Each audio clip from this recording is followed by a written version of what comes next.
gentlemen, we are live. Little double intro there. Little quick batch to get us started, but we are live. WrestlePurist live. What's going on, everybody? Hosted by myself, Joe Hulbert. We didn't do a Thursday stream this week. We didn't do our AEW stream, so we've got a bit of AEW to talk about. Grand Slam Mexico, great vibes, and some news coming out the show as well, of course, as always. Other news too. WWE Evolution card is basically just up in the air now after Liv Morgan's injury. What else has been going on? Vince McMahon tried to buy bare knuckle fighting. That was the thing that happened. SmackDown's apparently finally going back to 2 hours pretty soon. The King and Queen of the Ring semi-finals starting tonight. There's stuff going on, but please, can you please make sure to like, subscribe, especially if you're new here. We'd massively appreciate it. It helps a lot. And if you've got any questions, any takes, any topics that you want us to get into, please do send your super chats as well, and we'll get to them. Joe Hulbert, what is going on, brother? It's a good day, brother. You mentioned a lot of headlines, but you forgot the finest of them all. This is from Fightful.com. Quote, Rikishi doesn't think Charlotte Flair is on the list of greatest women's wrestlers. Praises Jazz, Nikita Lyons, and Jacqueline. One of those headlines, real roller coaster. You know, you go, well.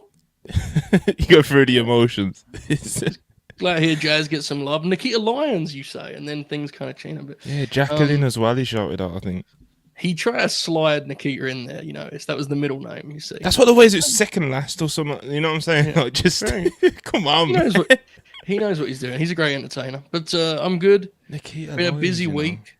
This is my first WrestlePurist show in like 2 weeks. Just maybe? over a it's been a week bit. because we didn't do WrestlePurist live this week. Then you didn't do Worldwide on Monday.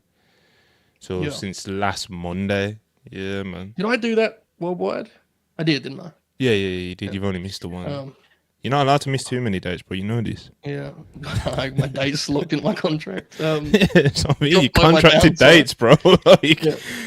It's been busy and dude, it is very hot here.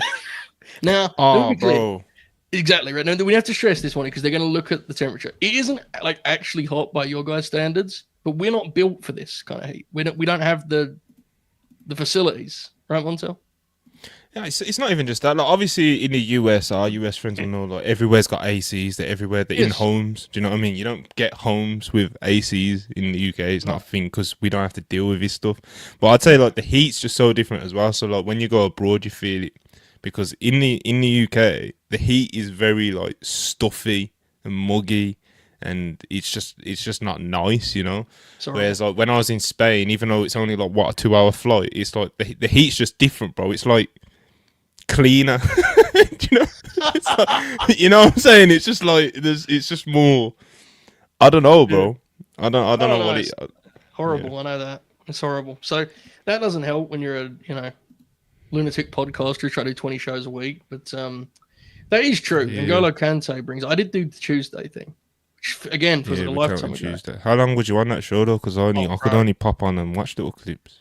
So I was on for like half an hour, 40 minutes, and I was burying Ibu about how much he loves Raw, and on the Raw review, and then I left to go do something, and I think Chris was like, "What about an MJF Bron Breakker trade?" And Ibu like threw his phone down and was like, "Fuck MJF, he's a piece of shit, he sucks." So obviously I had to come back. I had to come back to defend Max's honor, as I often do, privately and publicly. So I came back and I read him the riot act. You'd been proud of me because Max means a lot to me. I was seeing a lot of people get fired up and popping for Ibu's trades and how bad they were or how good they were. Just the idea. So we'll definitely have to do something like that. Yes. You guys probably already know that I've wanted to do like a big draft with like a lot of our WrestlePurist guys and girls. But yeah, we could definitely think about doing trades as well because. Yeah, like we could have like AO, Chris O, you know, like they're like the AEW general manager. You know, the sad part is, in an ideal world, we would have multiple promotions, but it's so lopsided. Like, imagine I was TNA.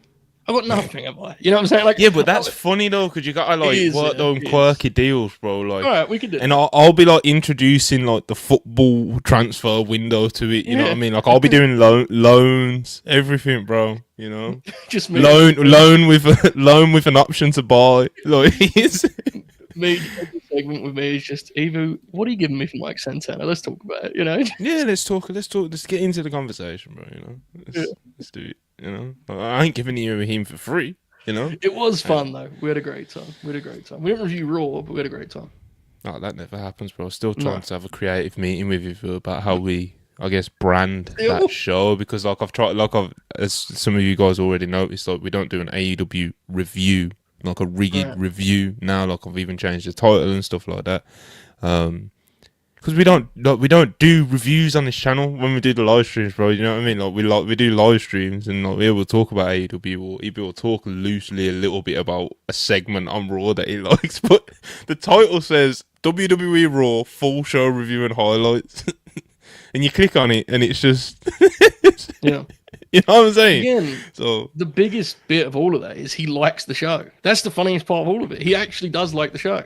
Yeah, man. It's a good show. Raw's a pretty good show this year, man. That's why I hear.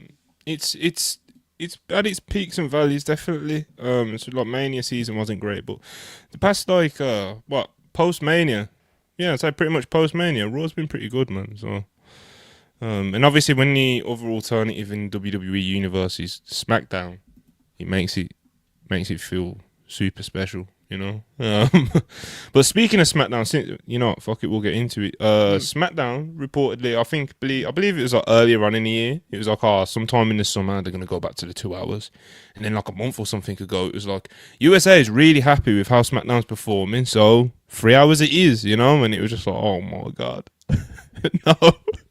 Because I was counting down the days, Joe, and I know you kind of was too. Like you don't watch as much as I do, but like you was like beat up by the 3 hour SmackDowns, But yeah, apparently the 2 hour SmackDown is coming back. I think start like, mid next month or something like that. But yeah, man, back to the 2 hours. Hopefully, it does improve the quality of the show. But we'll see what happens. You know what I mean? How much can you get out of it when Road Dogg's your head writer? That's the thing. I've pivoted in the time we've discussed this. I actually think this is bad news, actually, because I don't think it's going to be good regardless. But when it was 3 hours, there was something sort of experimental about it, Like you'd look at the time and go, this has only been on for 42 minutes,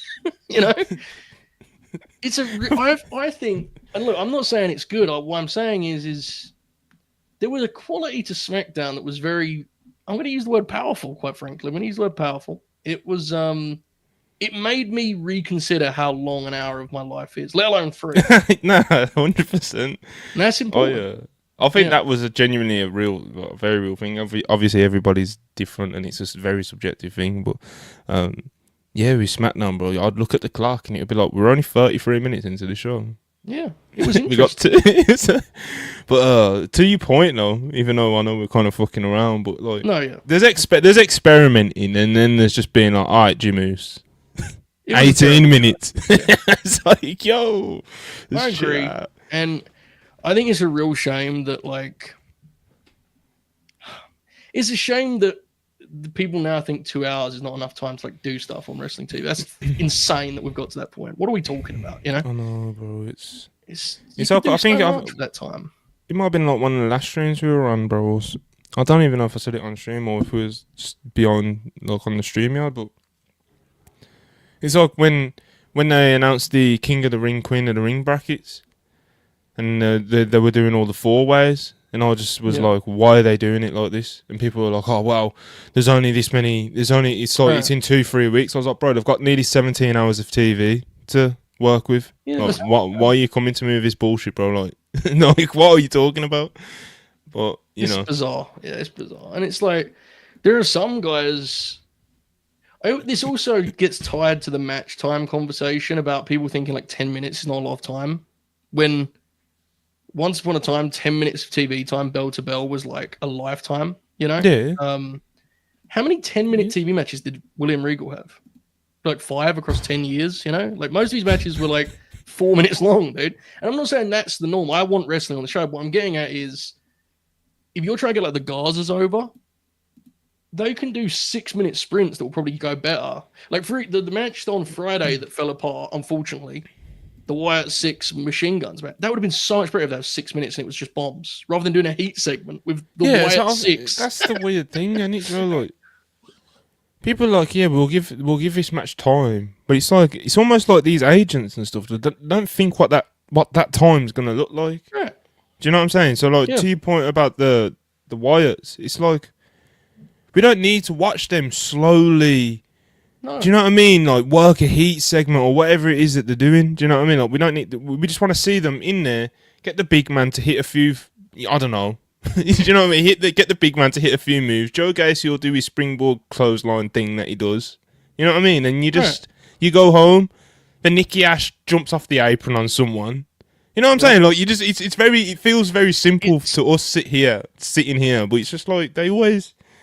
I don't know. I feel like wrestling does get overcomplicated a lot when it comes to match times, man. I agree, but I just, this is a tangent about the Wyatt Six, but it's easy to dunk on the Wyatt Six, right? It's easy to be like, oh, they did this, they flopped. It's not even them, though, is it? It's the people putting the matches together and the people giving them time to it. It's like, did Dexter Lumis have a tough night at the office? Yeah, he did. Yeah. He hasn't wrestled in 7 months, but the point we're trying to make is whether you like the Wyatt Six or not, they did matches before that were like, they were party matches as baby faces. And now they're like cutting the ring off, working like the Andersons. And it's just baffling. And so I think, and again, I want to stress this. I think the wrestling show should have wrestling. I'm not saying otherwise. What I'm saying is you can be flexible with match times. Now there are some guys on WWE TV, AEW TV, I'll stop there because I want to get carried away. There are guys on those TVs that I'll watch, wrestle for 35, 40 minutes on TV if it's the right match.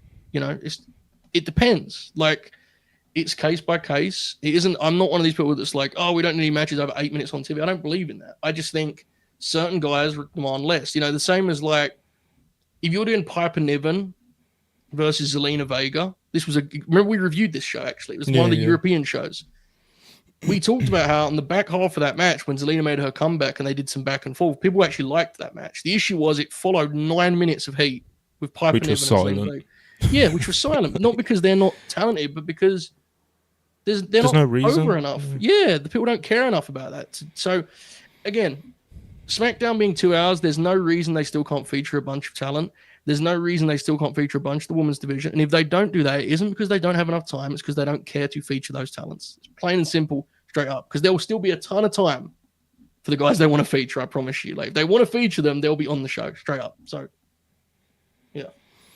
Yeah, I just want to, since we're on the topic, Vlad, 10 minutes of AEW and 10 minutes of WWE is totally different, laughing emoji. WWE style is slow and it takes time to get into, while AEW is fast paced right out the gate. Whilst there is some truth to like the difference in styles, I think as a principle, I don't really think there's much difference, to be honest, because it's especially some of you guys that have watched a lot of the live streams with me and Joe.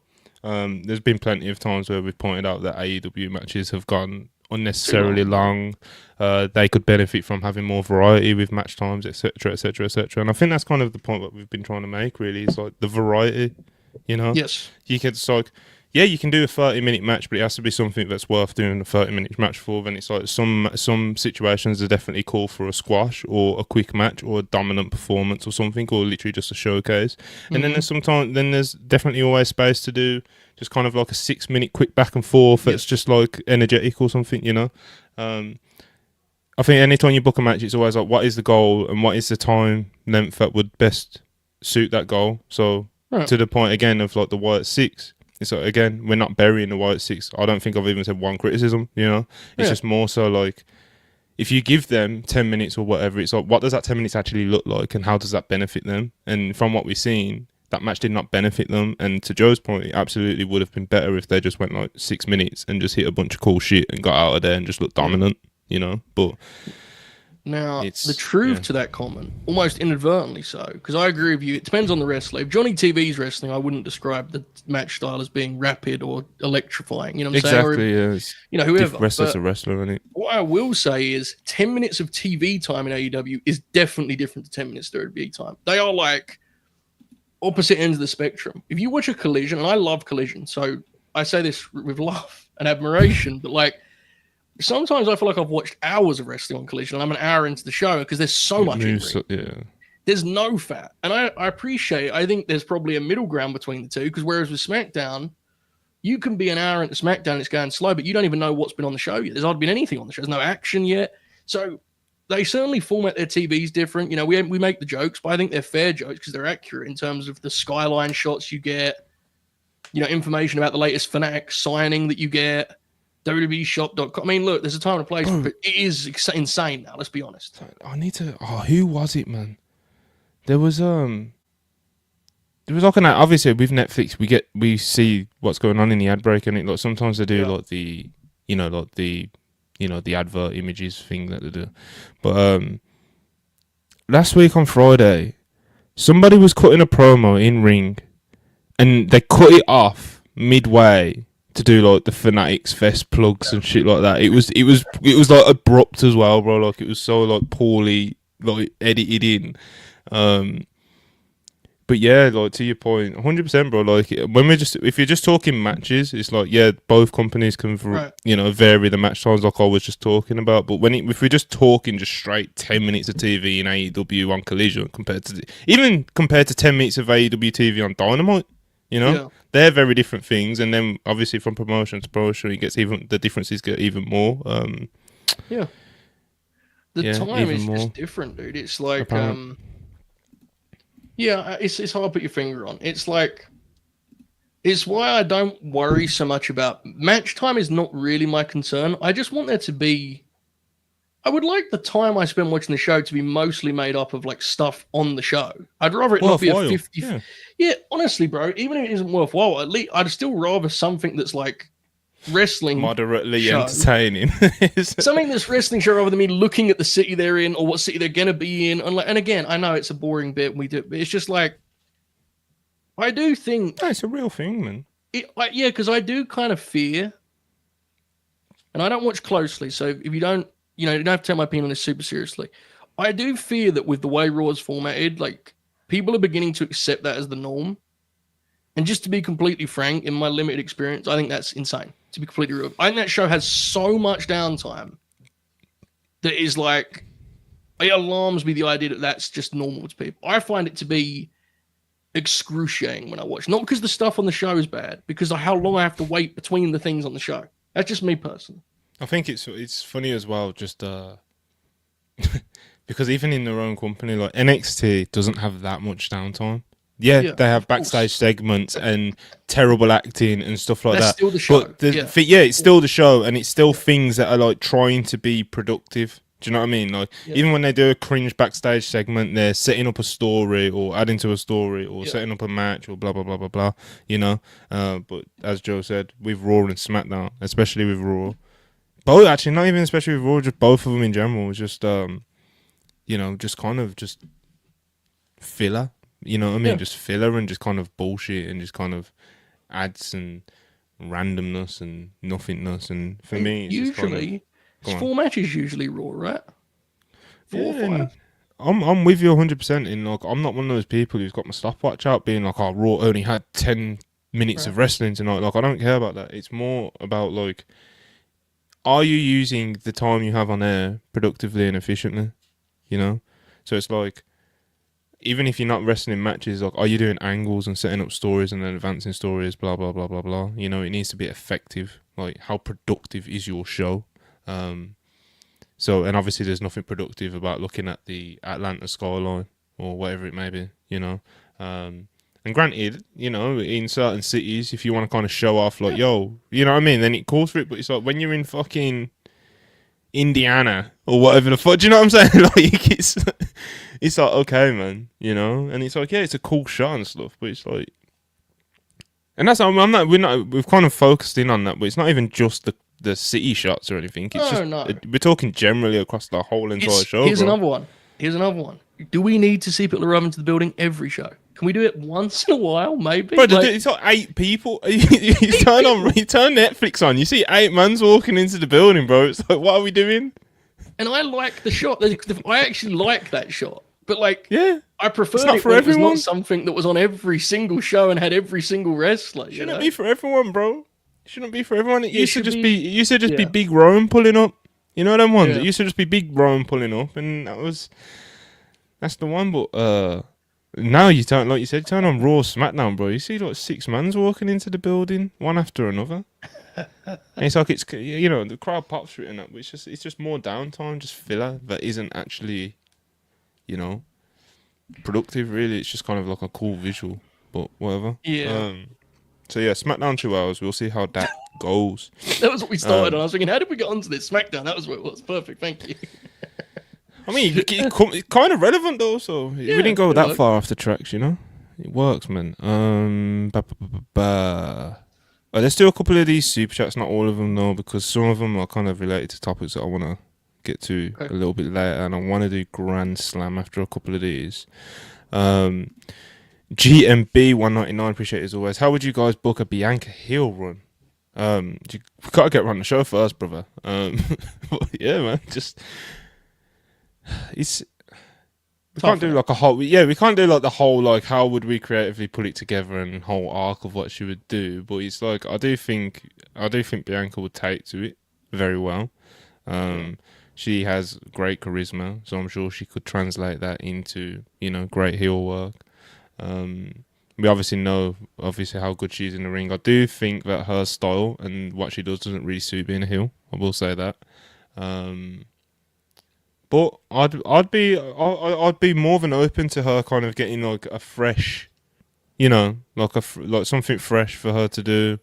Because if you're gonna turn Bianca heel, like you have to push her heavy. You can't turn Bianca heel and not have her win the world title within pretty quickly, because Bianca's.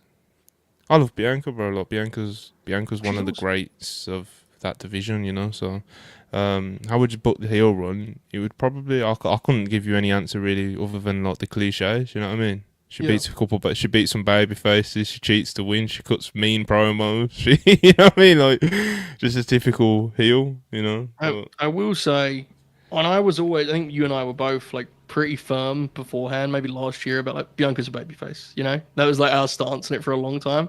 Mm-hmm. Looking at the division right now, it does feel like a natural fit to turn her because. They're so babyface heavy, and like, who would you turn otherwise? You know what I'm saying? So, yeah, I think heel run makes sense. I do agree with you. There'll be some things you'd have to change in terms of like her work, I think. But she's awesome. She's so talented. She'd figure it out.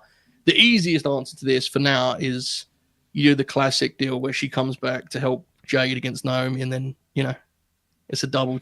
She turns and joins Naomi. That's the easiest thing.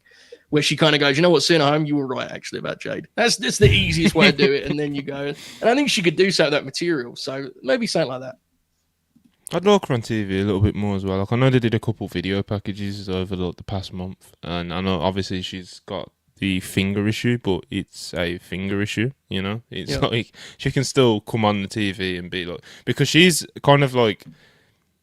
Like obviously, with the Naomi and Jay stuff, and obviously with Jade in the Queen of the Ring, Naomi's got the briefcase at the moment. It's like it's bubbling. You know what I'm saying? It's bubbling, and it's like Bianca's kind of like the emotional focal point of this story. So it's like she doesn't necessarily have to wrestle, but it's just kind of like I don't know, just having interactions with these women and stuff like that. So yeah, I think there's definitely, even if she doesn't get cleared, I think she should be cleared soon. Sure, I think she broke her finger. It did look really. Did you see the picture she uploaded where it was all fucking? It's like, yeah, it was all like really swollen and weirdly shaped and stuff. But hopefully, it's not got her out too much longer. And even if it's not, I do think there's definitely space to have her on the show. So I agree. Yeah, man. Ryan699, appreciate it. I'd be happy with Asuka winning the Queen of the Ring to face Io, but with the Liv Morgan injury, I'd speed to a heel run and have them face at Evolution. What do you think, Joe? Heel Asuka versus Io at Evolution. Did you think so? Did we suspect that Liv was going to be the match at Evolution? Because I'm intrigued by Ryan saying with the Liv injury, why Evolution? Because Liv was going to work with Nikki, right? Yeah, Liv was gonna work either Nikki or a tag match. Okay. But like with Liv's injury, it's completely through the card. Obviously, we'll talk about that now as well with the super chat. But yeah, Liv Morgan's injury is apparently like completely threw this card up in the air. It's like right. So because obviously they're gonna have to find something else for the Bellas to do. Because they're not just going to not book the Bellas now, are they? And they're not just going to wrestle Raquel. Like Roxy is probably the natural fit, right? I think they'll want bigger names opposite. Yeah, they'll want bigger names opposite the Bellas. I get that. My counter to that would be there's not a person I would trust more to have that match with them. But no, I hit, bro. I'm with you in terms of personal preference. Bro, I'd love to see Roxanne get that opportunity. I love all the women involved with what we just said. But from looking at it from like the WWE perspective, I just think that they would want more star power. Bigger stars. Especially if Brie's coming back as well, which is the word. Do you know what I mean? It's like Brie and Nikki. When was the last time they worked a tag match? In a minute, yes. That's what I'm saying. So, I'm with you. Yeah, that isn't. We love Roxy, but you're right. Liv's star power wise, there's a big gap there. Yeah, that's fair enough. Yeah, I like the idea of Asuka as a heel because I think the division would benefit from that. My only thing is like, she's legend status now, isn't she? You know, that's the challenge a lot of time when talent comes back. It's like Randy, and like they always want to turn Randy heel. It's like no one wants to boo Randy because they just love Randy Orton. Now, I'm not saying she's that level for the WWE fans. It certainly is for me. I don't think the idea is a bad one. I think execution will be really important, and I do think it's possible. I wouldn't be rushing though because Evolution is now only is it 3 weeks away? Right, 3 weeks. I'm really bad with the dates. I never remember them. July 13th, I believe, or 12th. One of those two. 13th. WWE Evolution 2. We're close. July 13th. We're really close, you know. So I think SummerSlam is where I would do Io and Asuka with the Queen of the Ring win, and then I'd do Stephanie and Io Evolution, I think. Personally, Stephanie Io is a nice idea. Where does Rhea Ripley fit into all this? Well, that's the $1 million question, isn't it? I was going to say that's the biggest star out of all of them. You know, we can get into if you want to get into the card now, we can. Like, this is fascinating to me. All of this, it feels like it's all. It feels like they didn't know before, and based on Liv now being out, I presume they know even less now. Yeah, literally. Because you were just talking about Bianca being absent for, for the Naomi Jade stuff as of late. And it's like everything on SmackDown to me, other than Alexa and Charlotte's thing, which I think they actually have an idea for, everything else feels like it's running in place. And Nia just did another angle with Tiffany. You know, Naomi's got the briefcase now, but she's still doing similar things. So I'd put Alexa and Charlotte aside and say the rest of it feels very much like it's kind of waiting to get moving. But as we just figured out with the date, there isn't much time. Even the Alexa Charlotte stuff is it's moving quite slow, bro. Slow. And I'm all for like having the time to tell your story properly, but it's not like they're adding loads of depth to this over the time that they've. I agree. I at least get the sense they know where they want to go. Yeah, which is not common elsewhere on that show. Because I don't think they're booking it, frankly. But I think to be fair, tonight I assume Charlotte's the finish of the match tonight because they have to run in every tournament match they do. So apparently, my guess is Charlotte's the finish. That may heat it up, but I mean, either way, the point of what we're talking about here is you asked me Rhea Ripley, and I have no good answer for you. So. You gotta have Rhea should be the main event, really. So it's very strange, this very strange. And do you think JC Jane's even making the card? Because she's announced us to be on there as champ. I'm not sure she's even going to be the champ by the time we get there. No, I think she will. I think they'll follow up on what's advertised there. Like the women will have the Fatal 4-Way whenever that's due. I think next week or so. And then the winner will face JC Jane at Evolution. And then after Evolution will be when Mariah takes that belt off her. Oh, yeah. Blake Monroe. What's tougher, the Blake name switch? I still can't do Ricky Saints. I haven't done it yet. I can't figure it out. Bro, I've done it on the Wrestle Purist account. Wrestle Purist account, bro. Like, I can't. Which is weird. I can't. It should be an easy switch, but we're struggling. So Trish is on tonight. And I presume they're going to do Trish and Tiffany, is my guess. Which, thoughts and prayers.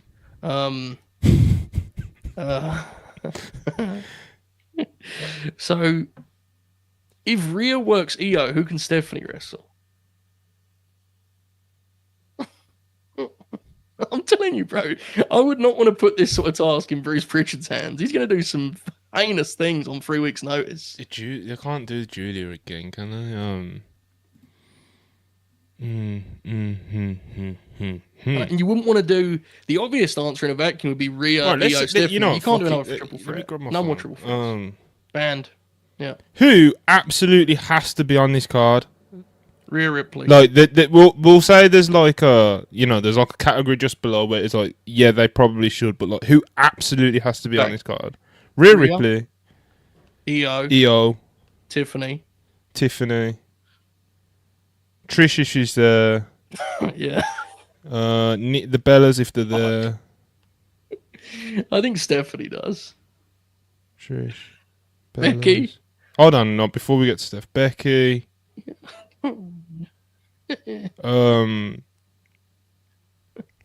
Write these notes out. Bailey. If Bailey's And on there, Lyra. Alexa and Charlotte have got to be on there, honey. But Bailey, I think they're going to do a three-way with Becky and Lyra, or do? I think there's a chance to do that. But I'm just talking that's tears. why I've got I'm just Becky. talking tears here, Montel. Just talking tears. All right then. Alexa, Thanks, mate. Charlotte, Bailey. Someone said missing Io. We didn't. We both said her at the same time. Yeah, we got Io. Bailey. Asuka. Yeah, especially if she's coming off this injury and she's Asuka. super over at the moment. How many have we got? Like 20? 1, 2, 3. 1, 2, 3, 4, 5. No, that would be 6 because the Bellas are a tag. But 1, 2, 3, 4, 5, 6, 7, 8, 9, 10, 11. That's Then obviously, but then you've got like your Roxanne, you've got Julia, you've got Stephanie, you've got Naomi, you've got Naomi may be like Ric Flair at Wembley in '92. She may be looming with the briefcase. We haven't figured it out yet. We haven't hashed things out, So then obviously you've got the we'll put Lyra in this category actually. Lyra should be. Naomi, Lyra. Someone said Zelina. She is a champion. You know what I mean? Like, if you're gonna do an all women's pay per view, she's not a champion. No, she is. Bro. I'm washed, man. She's the highlight of this whole conversation was me saying election shot and you going, all right then. Like I asked for an ice cream on a summer's day, it's tremendous. All right, so she's losing to Judy. So we've got like what 16 wrestlers or something just there, bro. Never mind like opponents. You know what I mean? I wouldn't turn down a Piper Niven match. I love watching Piper wrestle, and like like little things like that. JC Jane, Jane, obviously, absolutely, she goes in the top category because they've already fucking announced the match. So that'd be like JC, Jordan. Do you know what I mean? Because that's who I think wins that 4-way. It'll probably be Jordan Grace. It should be anyway, to be honest. It should be, yeah. Jordan and JC would kick ass if that's what we get. But probably would be, yeah. What do you think about... You watched the Lola match? No. Oh, bro. Was it good? Bro. Get that on. Treat yourself. I watched Mike Santana versus Trick Williams yesterday. That's what I watched. Nice little match. It was alright, wasn't it? Yeah, nice little match, bro. I like Mike Santana. Anyway, enough about the match. We'll get back to the women's division. Sorry, everyone. That was my fault. Right. Where was okay? So they're just in a bit of a pickle. Is the point that we're making? Like, there's a lot of names that have to be. They're in a pickle, bruv. They're in a pickle. They obviously there's a lot of big names that need to be on the show. Nothing's really set up except for like Becky, Bailey, Lyra. And JC's title defense. So what's main event in this? Liv Morgan's now injured. Yeah. And the people heading this project is like Bruce Pritchard and that. You know what I'm saying? Yeah. So, yeah. I think you've got to do Io and Rhea, to be honest, mate. But I don't know what that's for Stephanie. Unless Brie Bella is not going to wrestle and Stephanie can team with Nikki Bella. Oh yeah. Oh yeah. Which would really upset people and pop you and I tremendously. Yeah, man. Shout out to Bellas, bro. So yeah, like I said, they're in a bit of a pickle, bruv. They are.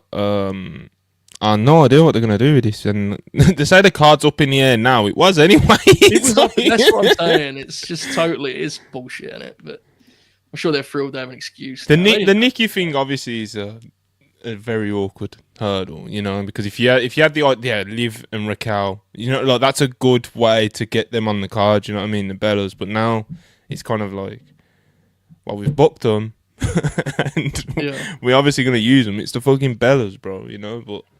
No, I've got no problem with it on that. I agree with what you said about they're gonna want strongest like names than Roxy and Raquel. But then if you switch out, like, what are the alternatives? Who can the Bellas work with? Right? Because there's no heels. This is the thing. Like, they're so babyface heavy, dude.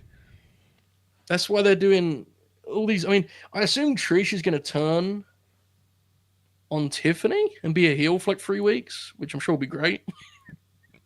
Do you think there's a chance that Brie just says, "Oh, fuck it"? Yes. I think there's a chance because from what we've seen from whether it's the podcast, whether it's comments that Nikki has made, whether it's comments that we've seen in reports and stuff, it's not like Brie was like fucking dying to do this, you know. So, I think that would genuinely make it easy because booking the Bellas in a tag match is a lot more awkward than trying to just find Nikki a match, you know. Of course, yeah. But yeah, man, I love the Bellas, bro. So I'd pop for whatever they kind of do with them. But I do think there is a small chance that Bree's just like, oh, fuck it, man. It would be incredible if like they actually had a card and Brie did that, and they had to find like a step in to be, you know, with Nikki, and then it's like Kairi Sane plays a Bella twin for one night, you know, and comes out there and it is interesting, like. It's interesting for the wrong reasons, if we're being honest, because the ideal thing on June 20th would be like, oh, I can't wait for the Evolution main event. And instead, we're sitting here going, do you think they know what the main event is? Which it's a huge problem. It's not ideal. Yeah, I think it's a very big problem because, as you said, like we should be talking about that now. And I do think in the WWE universe, kayfabe, like on screen, I think you're building literally to an all women's pay per view.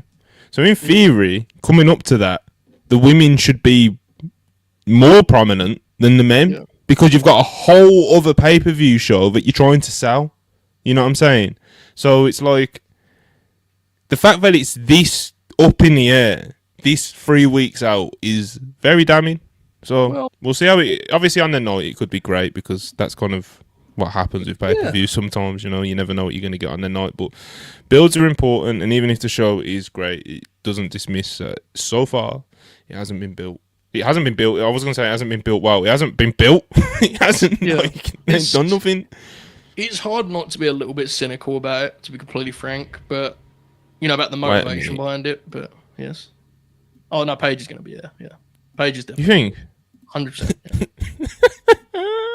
I'd bet my watch on it. I don't even have a watch anymore. It is fitting though, isn't it? Because you know it's Paige and like Evolution. You know, like they'll be able to get that off. No, it's fitting. I mean, I don't know what you do with her after that, but yeah, the moment will be cool, wouldn't it? I guess. So, manager again. She reforms Absolution with new grapplers. Oh my god! Could you imagine Michael Cole putting that over? Oh, he's an interesting fella, that Michael Cole. He is. Let me tell you. It's too many shows. He popped huge at like Corey Graves calling a Yuchikaroshi. And he was like, I ain't heard that in 20 years. It's like, all right, man. Fuck. What could the question be in the poll today, Joe? What I put in the chat. WWE in a pickle. You know what? Have you liked the video? Question mark. Yes. WWE are in a pickle. When you said that, I imagined it as like an ESPN. Like we have the text at the bottom for what we're talking about. It just says WWE in a pickle? Question mark. You know? Yeah, like the banner at the bottom. Yeah, that was our big conclusion. WWE in a pickle. Yeah. Hopefully it's awesome. I mean, we'll see. I'm rooting for it to be great so that they don't, because you know what's going to happen. What's that? Just popping in the word pickle. Just look at the bottom of the screen. I didn't see that, but that's my bad. Yeah, man. They are, though. They are. But hopefully the show's awesome because you know full well if it isn't, the worst people are going to be like, see, there you go. That's why they didn't do it for the last 7. You know what I'm saying? It's like, I hope the show's killer. And to be honest, with the talent they have, it being anything short of a good show would be pretty embarrassing, if we're being honest. So, because it will absolutely be on them for matchmaking because the talent is. I mean, I think some elements of it are kind of spooky anyway because to me the talent is spectacular. But you know. Yes, they are. Yeah, they are indeed. It's Who's Nia it's working? a weird. Pardon? Who's Nia working? Who's Nia working? From looks of things, who knows? Trish, Tiffany, Nia, Freeway. I don't know what they're cooking over there. Oh fuck. Yeah. They're animals, bro. Anyway, Ryan 279, Bliss versus Julia, Evolution, or one of them against Charlotte. I don't know, bro. What would you rather, though? Charlotte. I wouldn't book Alexa versus Julia at any point ever. I wouldn't even pretend they're in the same. I'd actually say to them, don't even talk to each other. No reason for it. And that's not me doing one, but I'm just saying sometimes styles don't have to. Sometimes opposites attract, but not always, you know. I think that was a joke. They can talk to each other. But but the point I was making was Alexa and Charlotte's clearly the match, I think. Because that's a match. I don't know how great the match will be, and people can say I'm biased. I don't give a shit. To be honest, more of my concern would lean towards Charlotte because I think she's really struggled since she came back, sadly. But it's still a good match for Evolution because it's just the star power. And it's like a somewhat fresh match. That's the right match, Charlotte and Alexa. Sort of match Evolution should have. Now, again, I'm not saying it's going to steal the show, but you need that. They're both big names. So that'd be the match for me. Yeah, I'm with you. Thank you, Monty. Darren Walker, £5. AEW should give Mexico a pay-per-view next year and book MJF versus Mystico in a hair versus mask match. Well, he ain't shaving that head, bro. I know I ain't the first person to point this out since Wednesday, but yo, pay good money for that hairline, bro. he's not trying to. I don't know, man. He'll grow back, maybe next year. It's been a hot minute since he had those implants, like that. He might feel confident that he can survive that shaving, but because he ain't winning Mystico's mask, that's just not happening. But and he shouldn't happen. But bro, could you imagine that?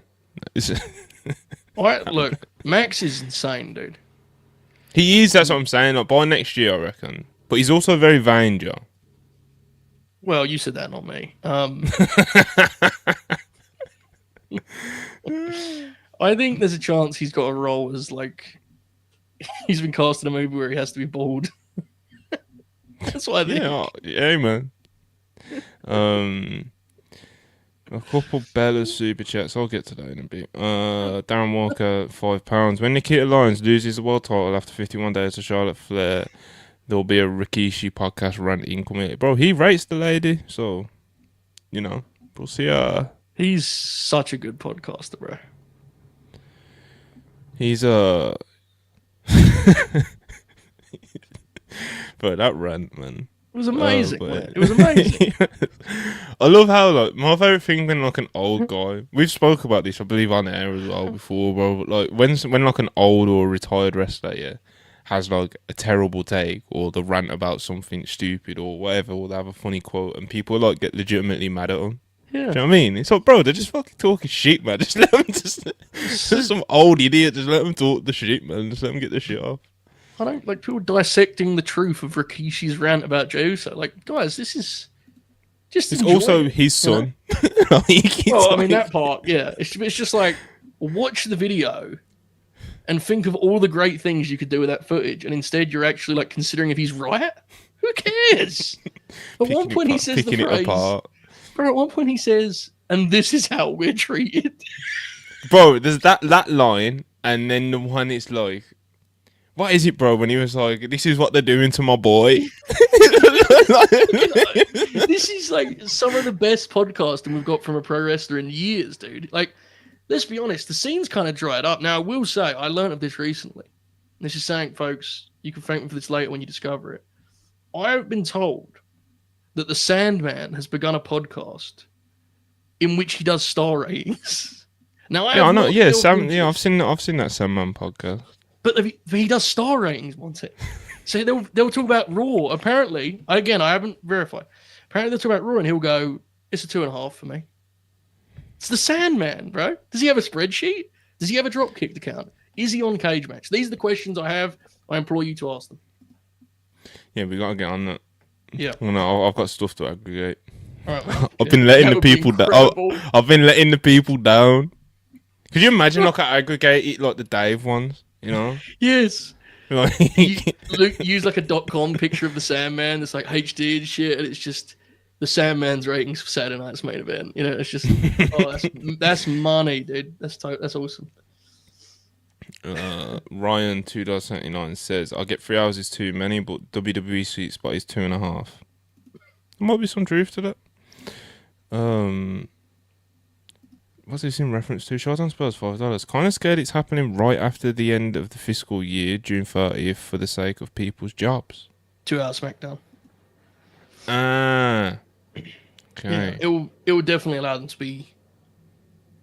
You know, they wanted this bigger roster, but to be honest, the roster isn't that big right now, and I don't even think they consider the quality of the shows when they make decisions. So, like, my positive answer to this is it didn't matter before because they don't care. So, unfortunately, that's about, you know, like, I think the way they approached it before was just like, we need to get rid of this much money, and they just did it regardless of how long the show is. So, hopefully, it doesn't change anything because it's already bad. It's my positive spin.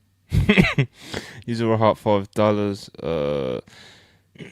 With Mercedes versus Tony on the books, what would you do for a second women's match at All In? I like the idea of a casino gauntlet. Athena versus Thunder Rosa doesn't move me. Willow and Chris Statlander absolutely have to be on the card.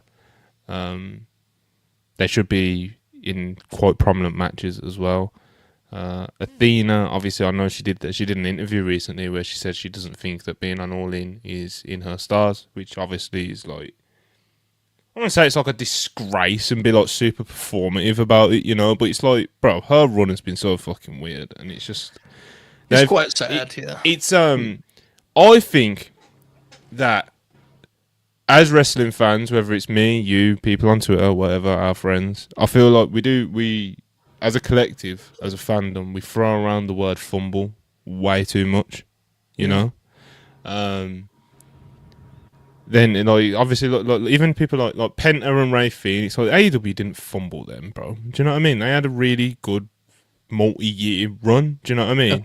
Now, could they have done more as single stars? Yeah, could. But just because you don't get the absolute maximum, optimal, absolutely every penny out of every wrestler that you have, it doesn't mean that the fumbles, you know. Mm-hmm. But I think with Athena, I do think there is. Careful how to say. I do think there is good reason to speculate that her contract isn't got that much longer on it, because she debuted in 22. It is 22 in May, and obviously she was out for like 6 months, wasn't she? Like injured with. How long was she out for, Joe? When she was injured? When was she out? I don't remember her being out. She was out for a bit. She may have missed time as Ring of Honor champ, you mean? Athena injury. She had an injury, like she broke her nose as champ. I don't think she's out than that. I could be wrong. I'm bad at this stuff. But because remember, she was doing squash. Yeah, she had the ankle injury, and she said that she was going to be out for longer than she was because she was working as a heel. Remember? Okay. Yes, I remember that. Yeah. Because she was like, I'm going to be out for 6 months, but she was still on the show. Do you know what I mean? Like, and she was still doing shit, and so I'm not sure how that would work. But like, let's say she signed a 3-year deal in May 2022, and now she's in injury time or something, or just extra time that she's agreed to do, or whatever. You know, it would make a bit more sense with like how they've treated her, although it wouldn't excuse it. Do you know what I mean? Because we kind of know how they handle outgoing talents.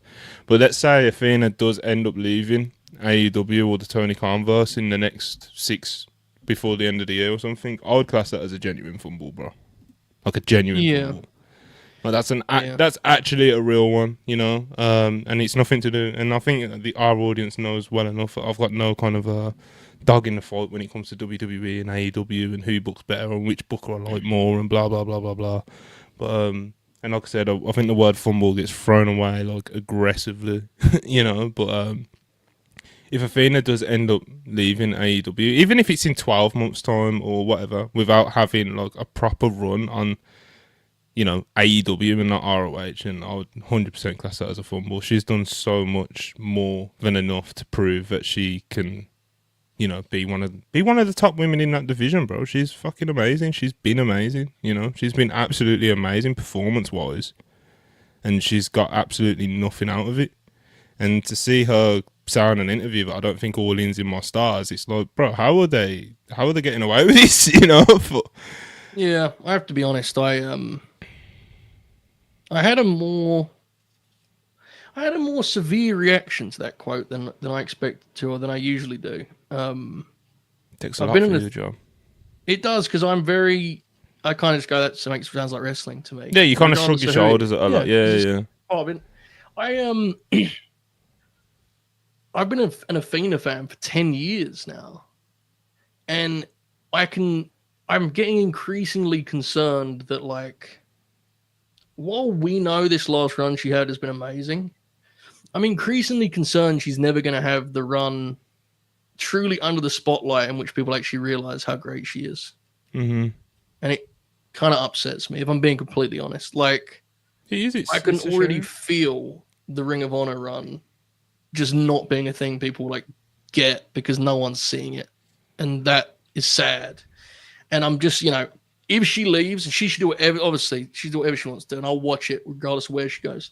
But, you know, like, I don't know if she's going to go back to WWE and be a top star. I think she's going to be, like, in the pack, you know? I just don't know. I don't know, man. Like, Athena's, it's a bummer. It's a real bummer. Sense. It just don't make any sense to me. No. Like, maybe it almost makes me feel like, and it's not like reckless speculating because I won't get into like make any specific speculations, but it almost makes you feel like there has to be something that we don't know. There has to be some issue that we don't know, because her run has been so fucking weird, bro. People have been calling for her to get a chance on Dynamite for literally years now. Like, it's ridiculous, bro. Like, what are we doing? You know what I mean? Like, I don't know, dude. What has she done? What is Tony's actual real opinion of her? Like, what the fuck has happened for this run to go this way? Do you know what I mean? Like, it just don't. And like I said, it's such a shame because her performance level wise, she's been amazing. But to Joe's point, nobody's fucking seen it. Do you know what I mean? Like, it's. I don't know, bro. It sucks, but dude. There's gotta be some other reason that we just, as fans and media and people, you know, around the industry but not fully in it, don't know about. You know, it got really weird. Doesn't make any sense. After the second Billy Starks match, it got like really weird because, like, before that, you could talk yourself into she cares about making Billy, because she does care about making Billy. Of course she does. Yeah, but like, when she beat her a second time, it was like, okay, what's happening here, right? Like, what's the hold up here? I don't know. I don't know what the answer is. She was incredible in.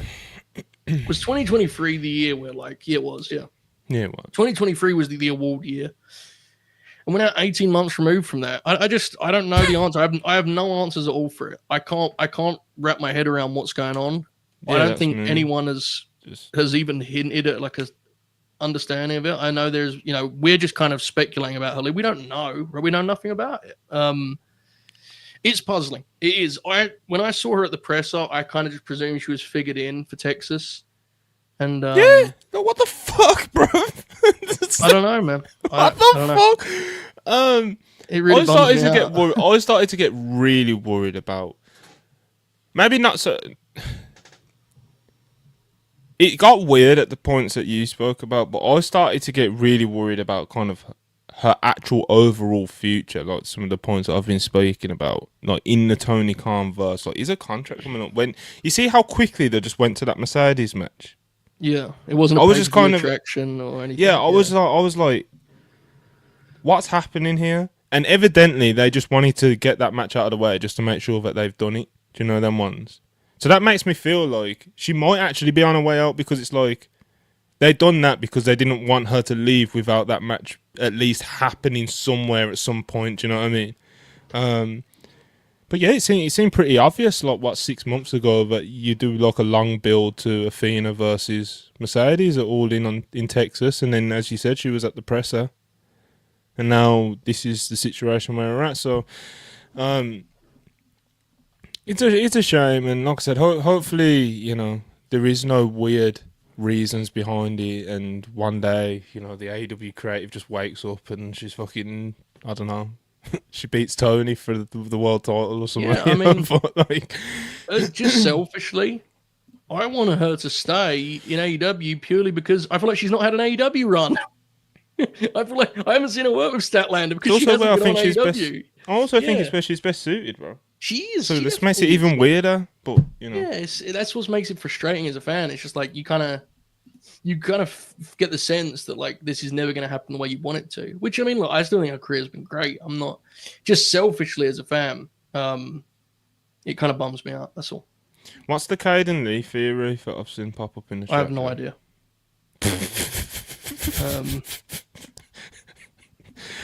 Who knows? Cal said Caden said he had a theory that Athena was content just being in ROH, but I'm fairly sure she's had quotes about wanting to. She has had quotes about wanting to do Dynamite. Yeah. And even if she is content with doing ROH, as a booker, you should realise that she's too good for fucking 5,000 people behind a paywall. Do you know what I mean? Like, even if she is chilling, she could still be on TV too. Everyone else that's been Ring of Honor champion, even if she's like, yo, I'm chilling in ROH, I can't really be bothered with AEW. I absolutely do not think that's her mindset to it all. But even if it was, as a booker, you should be like, nah, fuck that. You're Athena. You're going on my TV, but yeah, I don't know, man. Yeah. I don't think that's true at all. Exactly. So I think she's passionate about what she's done in Ring of Honor, but I think 100%. Yeah, I mean, that's just. I don't see any world in which that's the whole. I don't think Tony Khan's going, please let me put you on Dynamite, and she's going, nope.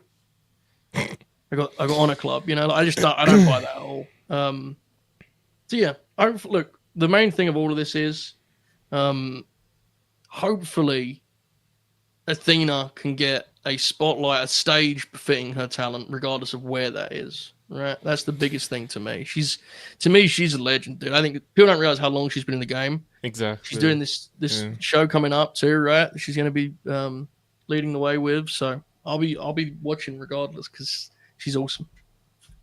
Yeah, it's and to your main point you was making, it is a shame that not more people realise just kind of quite the level of career that she's actually had and the level of performance that she's sustained for such a long amount of time. But anyway, Ryan 699, appreciate you again. Jordan versus Blake Monroe, Bailey versus Becky versus Lyra, tags 4-way, Rhea versus Steph #1 contender. That could work. He's like, what main events? Who's EO working? Yeah, who's EO working, and what would main event that Evolution show, Ryan? He's doing the Julia Bliss. Lost me a bit there. Monty, I was very polite about the Julia Bliss thing. He's doing it again. Can you please have a word with Ryan off air, please? Send him a DM like, listen, mate. Listen, bro. You can't keep doing that. It's dangerous. Zion 199, appreciate it. Punk versus Omega could have been Flair versus Funk 89. # Athena AEW. I mean, okay. Pretty good, yeah. Use this to segue into the next one. Madison 84 199. Better show was Collide or Grand Slam? I'd lean towards Grand Slam, man. It's Arena Mexico, bro. Yeah. Worlds Collide was really good though. That's actually the funny thing about this. Both shows were actually good. But I'd lean towards Grand Slam. I think the vibes were better, even though the vibes on Worlds Collide were also very good. There's something special about the Arena Mexico thing. They also had a Bryan Danielson run out off a. What else? They had Hangman cutting a whole promo in Spanish. It wasn't that?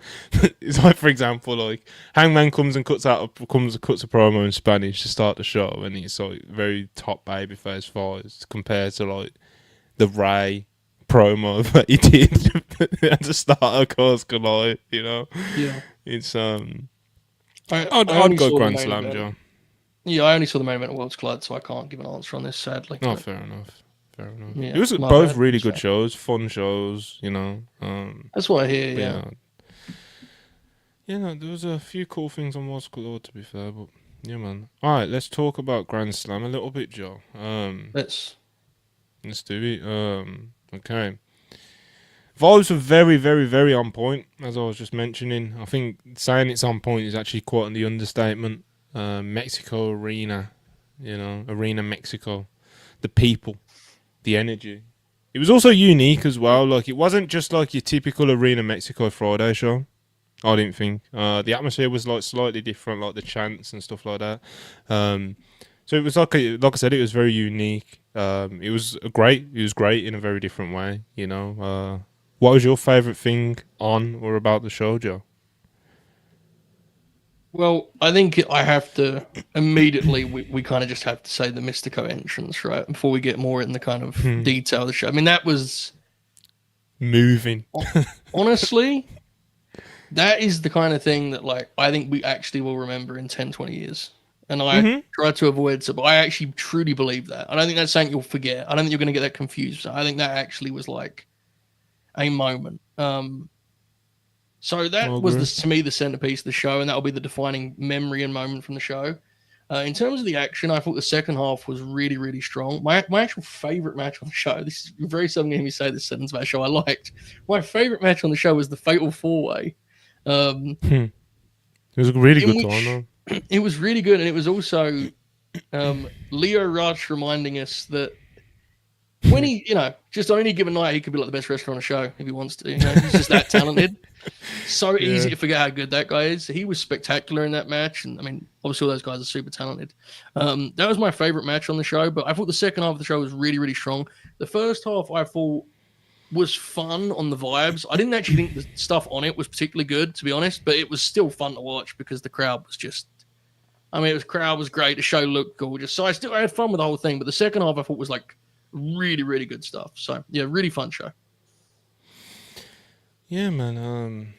The Fatal 4-Way. I think with Fatal 4-Ways, you guys know how much I'm against multi-mans, triple threats, Fatal 4-Ways, all that sort of stuff. But I think in Arena Mexico with that crop of talent, it's like that's different to just a lot of, because there's 2025 has been the year of the multi-mans and the Fatal 4-Ways. Do you know what I mean? But not many of them have been like that. Do you know what I mean? Where it's really high energy, wrestlers that perfectly suit working a Fatal 4-Way that's just spots and just, you know what I mean, just a little bit of connective tissue, blah blah blah blah blah, you know.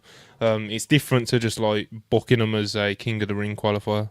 Do you know what I mean? Or well, first round of the King of the Ring, which is even worse, I think. But yeah, there's a time and a place, and that definitely was. So. I think the biggest point beyond the setting was what you said about the talent was suited to it, and I also thought they did a really good job of, there was a lot of personality in the match, in that you had the dynamic with Leo and Ricochet teaming up, and inevitably Ricochet pointing out that he's bald, and that's Leo pointing out Ricochet's bald, and you had, you know, the heels bumping around for Hologram Dorada. So yeah, it was that was a hoot for sure. The main event was not far behind in terms of like a party match. Yeah, great vibes. Yeah. The reaction for Ospreay was, oh my goodness, what a reaction! The reaction for for Joe. Yeah, I'd lost your audio there. So for Joe, right? Yes.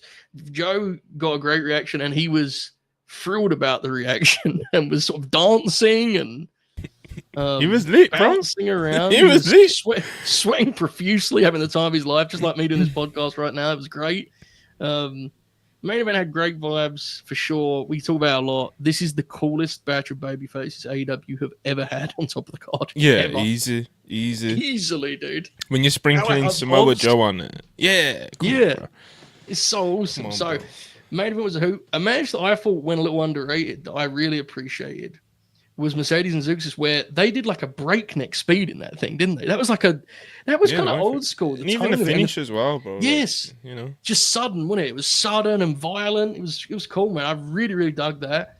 In terms of the rest of the show, you had the opener for me was too much, and that's fine. If for you it was perfect. The visual, I couldn't as well. follow it. Yeah, I couldn't. The visual of seeing all these people, like, bro, I was like, this is ridiculous. Like, one team was in the ring, and I was like, this is already way too many people in a wrestling match. It popped me so much that Dax was just out there as like a lone FTR, just on his own, just from Stokely. I hope Cash is all right, man, because there's been zero word on why you weren't on the show.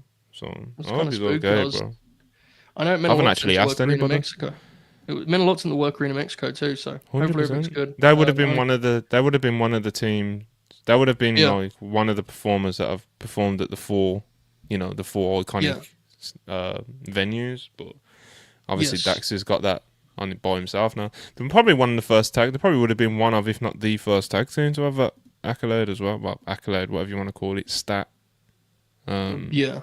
That would have been interesting. I don't know. I know Dax tweeted about it. So yeah, that was a lot, but it was still a fun, because the atmosphere. The match that I thought was like actually. It wasn't. I'd say it wasn't bad, but I thought it pushed it pretty close. That's probably the worst Mark Briscoe match in some time. Was what Kazuchika Okada managed on Wednesday. He was quite bad on Wednesday, and that was my absolute low point. Bro, we've had like not heated, but we've had like discussions about Okada's like level of effort on this show. I thought his corner. He was terrible on that. I was really biting my tongue like on Twitter because like I know that it's like reactionary, and I know how good Okada is. I know what his legacy is and stuff. But like I was ready to say some crazy shit on fucking Wednesday when he was sleepwalking through that match with Mark Briscoe. Because it's like going into it, you see me like with Okada singles matches in AEW. I'm like, okay. Him sleepwalking, I can kind of like, you know what I mean? I can kind of shrug my shoulders at it, even pop me because it will be a little bit funny sometimes. You know what I mean? But obviously, in certain matches, I'm like, bro, this is taking the piss now.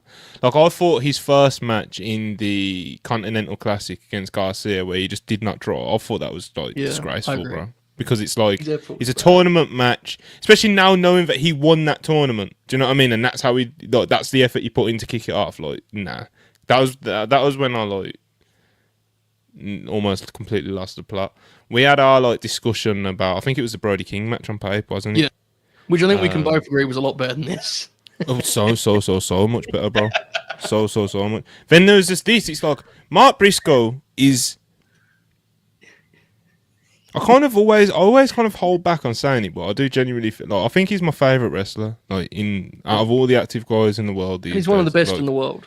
He's one of the best. Every time I see him, it's just like. Anyway, enough of that. Like, I love Mark Briscoe like dearly, bro.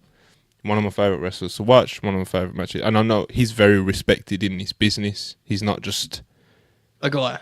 Yeah. No offense to him, he's not Daniel Garcia. Obviously, he's a lot younger. Do you know what I mean? He hasn't got the credit in the bank of somebody like a Mark Briscoe. Do you know what I mean? In the eyes of people like Okada and that.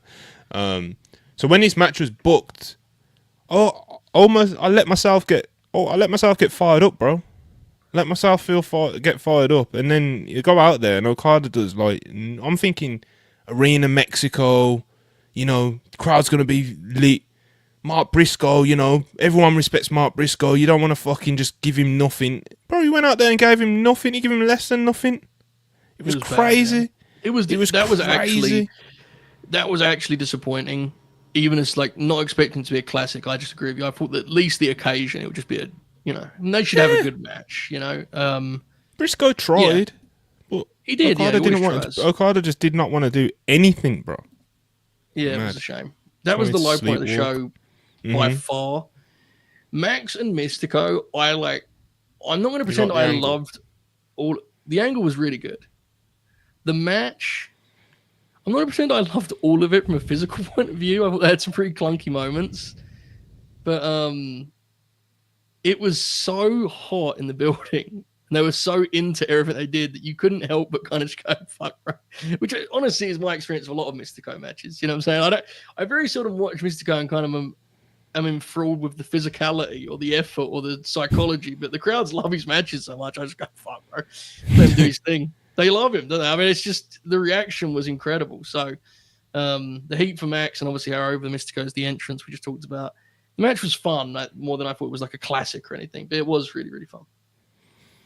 Yeah, I think Max is on a really good run now. I think Max has been producing pretty well, to be honest, since coming back. Obviously, I know a lot of it at the start got lost because it was like he came back and he was working Adam Cole and then Jeff Jarrett. Do you know what I mean? Like, it's so like his performance level kind of got lost in like that, and obviously you don't really look at those as high points of his AEW run. But I think performance-wise, if you go back and look at him, he's been very solid, even in those feuds which aren't very well received. You know, the Adam Cole stuff, obviously, you know, they obviously AEW obviously felt like that to tie that feud up, and they kind of just got it out of the way, and then. You know, the Jeff Jarrett stuff and the old people stuff what he was doing was, you know, his actual promos and stuff weren't terrible. It was just the situation he was in, you know. Then obviously now, you know, the Hurt Syndicate stuff, he's been, you know, now you can really, like, say it with your chest, like, oh, Max is killing it. Do you know what I mean? Or whatever. And then, bro, remember, like, Sean reported on Wednesday that, like, after the show, Max was attacked at his hotel, bro. Outside his hotel. Yeah. So... he's doing something right. He is. There's a middle ground to be found with him in terms of how often he wrestles, because I do feel like it's hard to be in rhythm when he's had 4 matches this year. It's like, it's tough. You know what I'm saying? I know he worked last week, but yeah. It's also like, there's obviously a slight styles clash there, right? So it was interesting to watch them try and figure out a kind of a real match, because they had some time. I think they had like nearly... we had over 15 minutes for that match. And again, the crowd loved it. So I was just thinking about, we talked about on the Grim, we were doing a Grin along, and Jack Crosby actually said of all people, he was like, MJF has had some crazy experiences for a 29-year-old pro wrestler. Like, he's standing in the middle of the ring while Mystico walks out at Arena Mexico. Like, he's had a wild career, dude. That was a cool deal. Very, very cool. Strong angle too, as we talked about. Yeah, man. You know, they've ripped his mask. I was surprised they even went that far with it, to be honest. I thought he was just going to rip his mask or some shit. Do you know what I mean? But, like, the Raw let him do the, you know what I mean? Whipped it off, bro. Whipped it off him, and, yeah, man. One sec. Right, so I just wanted to mention, yeah, because you brought up the Mercedes match. So just kind of off the back of that, Mercedes now is the CMLL Women's World Champion. And of course, you know, with Twitter being Twitter and the way people kind of view Mercedes, there's a lot of like, oh, Mercedes Hogan, oh, she will. Folks, please bear with us. We're experiencing some technical difficulties. Montel WP said the word Hogan and was booted from his own stream. I'm currently running a solo program here. What I think was about to happen was that Montel WP was about to explain that people are being very performative and pretending to be angry at Mercedes Moné. That's certainly what I would say. I think it's very unfortunate. He's just texted me that his laptop has crashed and he'll be back in 30 seconds, so I'll just talk about this for a minute. I think Mercedes Moné is pretty good. In fact, I'd say she's great. I'd say, in fact, she's maybe one of the greatest of all times. I would say that, in fact, these promotions are thrilled, I say, to have Mercedes Moné representing them with a belt around her waist or around her shoulder. At this point, if we're being honest, forearm. She has so many belts. And me, myself, Wrestle Purist, and Montel WP will not stand for these tweets. And we are on Team Moné. Ain't that right, Monty? You know what? That was you kept that going like a true pro then. Because I literally just... my laptop just went black, bro. It literally fully just crashed and was just like... let me just restart. Anyway, yeah, a lot of people do the whole, like, you know, Mercedes Hogan, Mercedes this, Mercedes that, selfish, blah, blah, blah. And I see people like, oh, what's even the goal with this? You know, like, what are we trying to achieve here? What are we even doing here? And I just kind of wanted to spend a second to kind of, like, touch on it a bit, because there's a lot of people asking, again, like, what is the goal of this? What is Mercedes doing? And it's just funny to me, because it's like, she has stated this many times. She has stated many times what her goals are. So, from the jump, anybody trying to ask those sort of questions is probably just doing it in bad faith anyway, you know? and don't even want an actual answer or level-headed discussion, but just for argument's sake, she's obviously, and like I said, she's already stated this, she's using her name value to contribute to women's wrestling on a global level, elevate it where she can, whilst traveling around the world. You know, the word global is always a key word that she always uses when she talks about it, when she's asked about it, whether she's saying she's on a global mission, whether she's saying she wants to take women's wrestling global, etc., etc. And in my opinion, she's proving that she's not just all talk. She hasn't just been beating everyone's favourites and winning every bout in AEW. She isn't just showing up on American Indies and winning their bouts at like West Coast Pro or Deadlock or something like that, you know. She's winning championships and highlighting divisions literally all over the world, drawing big streaming and pay-per-view audience to them. And whether that be New Japan World or Rev Pro On Demand, she's won titles in Austria, Japan, England, and now Mexico too. That's not even counting the US, where she's won the AEW TBS Championship. That's 5 countries, bro. Who else is doing that? Who else has ever done that, ever? Not even Ultimo Guerrero covered that much of the globe, I don't think. Also, she's doing all this while really not holding up any of these divisions, because all these divisions that she's winning these women's titles in are divisions that are either somewhat neglected or at least not prominently booked divisions. These women are not getting neglected in these divisions. So having Mercedes come in and win your championship forces you to make moves with these divisions, because with Mercedes winning the bout, she has to drop them eventually. So Mercedes holding the belt and then dropping them to the women or a woman in each of these divisions gets these promotions a platform to build a real strong foundation for a women's division or a new women's star or whatever it is. Now, whether these promotions actually follow through with that and do it properly is a whole different thing. It also helps massively that Mercedes is not just some big ex-WWE name with no substance. She's a phenomenal in-ring wrestler, which helps this mission that she's on massively. So for me, it's not as simple as like a lot of people's retorts to Mercedes Hogan tweets and stuff like that of saying like, you know, oh, well, she's a big star, so companies obviously want to book her and use her. Whilst that's obviously true, I do think there's like a lot more depth to what Mercedes' goals are for this run than just she's a big star getting booked on loads of shows, you know? So, yeah.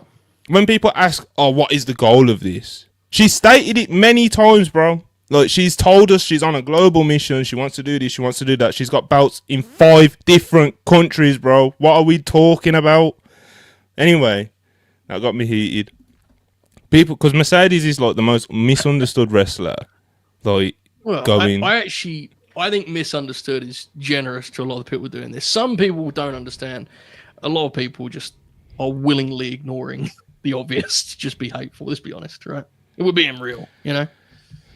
A lot of these, it's not a lot for a lot of people. In a case of misunderstanding, it's just being, like I said, in bad faith, just being pricks. Exactly. Like, but yeah, and to be clear, like everything you just said, even if none of that existed, I still don't think it would warrant a lot of the.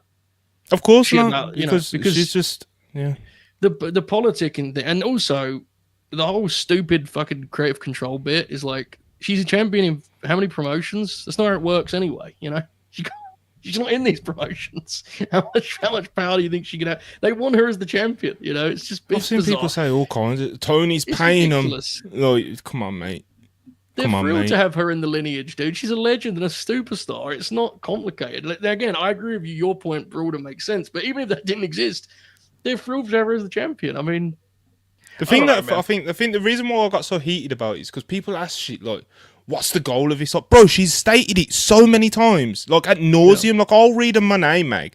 It's not like I read them religiously. Like, I'll have to read through a Moné mag just in case there's something worth aggregating in it. You get me? But like, she's always drilling this home. Every interview, she's drilling this home. Even in promos, a first promo in AEW, all of it is like, I want to take wrestling global, and she wants to be the main contributor to that. And I think her 5 bouts in different fucking countries proves that. You know what I'm saying? And putting someone over is not simply a matter of whether you win or lose the match. If you watch the matches, she wrestles these matches with full intent of elevating the person she's in the ring with. She took like 20% of the match on Wednesday, for example. Oh yeah, she got the shit kicked out of her on Wednesday, bro. If you actually watch the whole match. Yeah, exactly. So it's just, I think most people get this that have put any thought into it, but she's become, unfortunately, there always has to be like a couple people that are the face of someone that leaves. And they become like the lead enemy for the fan base. It's real fucking stupid, to be honest. Oh, yeah, it sucks. Fuck knows. I'm just you know, just someone. It's Luger 199. Big man to talk about the Bella Twins for us, not Josh Kofi. Need that Bella's deep dive. You know, I'll do it, yeah, because I tweeted about it and I kind of set myself up to have to do this because somebody tweeted yesterday when when Stephanie. So when Stephanie did that quote with the Bellas. And was like, you paid the wave, and like people were like, he was getting quoted to oblivion. Then obviously when EO said it as well on Raw, that was getting fucking discourse to oblivion about like, oh, the Bellas aren't this, the Bellas aren't that. But I seen a tweet and it was like, I'm genuinely asking like, what are the Bellas' contributions to wrestling? Because blah blah blah, and it had like 5K likes. I was like, bro, I did genuinely find it interesting how many people like have no idea of like how much or what they contributed to women's wrestling. So I just want to quickly kind of blast through like why they are and should be, I guess, like highly regarded as like significant players in, I guess, the development of women's wrestling in the US. So, because I honestly do find it kind of crazy how many fans have no ideas what the Bellas' contributions are or dismiss them. And like I said, yesterday when I seen that tweet, it did actually kind of seem like that guy was genuinely asking, but for the sake of answering the question, when WWE's male audience was literally dropping through the floor at like a terrifying rate, yeah, the overall decline was softened a lot by the new female audience that the Total Divas show was drawing in. It also proved as in the show, and the Bellas themselves also proved to Vince McMahon that the women of that time could draw when he just straight up did not want to believe that they could, evidently from the shows that he was booking. The Bellas were the main driving force behind that. There's fans still today that there's fans today that were introduced into WWE by the Bellas, Total Divas. You know, I'm not saying that they're all on Twitter or something, but there is definitely a section of fans that were introduced into WWE on a regular basis through Total Divas and the Bellas. They were huge stars that I guess you could credit them for persevering and fighting for more opportunities at a time where it was absolutely like the ghetto, you know, during a time where the Office was just treating the division arguably worse than like ever, you know. So there wasn't exactly putting on classic matches and creating a critically acclaimed legacy, but their contributions and star power helped lay the foundation for women and fans of these women to demand more, whether that be a Paige or the Four Horsewomen and things like that. So when people say they paved the way, I get that when you first hear that, it sounds like aggressive, like they were the main driving force and they started the women's revolution. Obviously not, but they did help chip away to create that path. I think that's absolutely undeniable. And like I said, it kind of helped put the division in a position where the fans and even the women themselves could demand more, you know, because they helped chip away at that very significantly. So I think there is definitely, if you go back and look through the women's evolution, I don't think you can do that without noting the Bellas and Total Divas and their contributions. So when women like a Stephanie Vaquer or an EO says you paved the way for me, they're not saying it because fucking, I don't know, they've seen a 5-star Nikki Bella match and it inspired them to be a wrestler. Like, it's not that. It's like they just contributed pretty notably to the way women's wrestling is perceived now. Do you know what I mean? And that's not to dismiss anybody that came before them or even at the same time. Like AJ Lee was always trying to vie for opportunities for the women and obviously herself, and she knew that she deserved more and she was happy to talk about these things. But unfortunately, she didn't have the name value and the star power of the Bellas and Total Divas behind her, you know? So they contributed a lot, bro. And like I said, I do find it kind of crazy how many people genuinely like seem baffled and think that she's just like, I don't know, it's like some industry plant legacy that they've got, and it's not that at all, you know. So It's not. I do think part of it is, and this is not to say anything you just said is false, and you're absolutely right. I think there is a frustration that it sometimes feel like they take entire eras of women's wrestling and just like make it two people. yeah, be like, oh yeah, it's just the Bellas. Oh, 'cause that's why I made sure to be like AJ Lee and the others. Yeah, I know you're aware of this, but like it's the same way they do it with, like, we're Trish and Lita 1 and 2, yes, but there were also like other people, and in their history now, it's just Trish and Lita, 100%. right? And so I think people are a little spooked by that as a trend. But that doesn't mean they wasn't hugely important and they're not hugely popular. I mean, the night that Nikki came back at the Rumble, she had like the top selling shirt on .com, and they had like a bunch of shit up there because the night after the Rumble, dude. You know, Huge like stars, bro. So yeah, no, absolutely. Like they're genuine stars, and I think what you said, fans to the Beastman. Yeah, which is, as you said at that time, was very, very important. Very important because, like I said, the male audience was literally dropping through the floor, bro. And like Total Divas and the Bellas, like it brought this whole new fan base to the sport, to the medium, you know.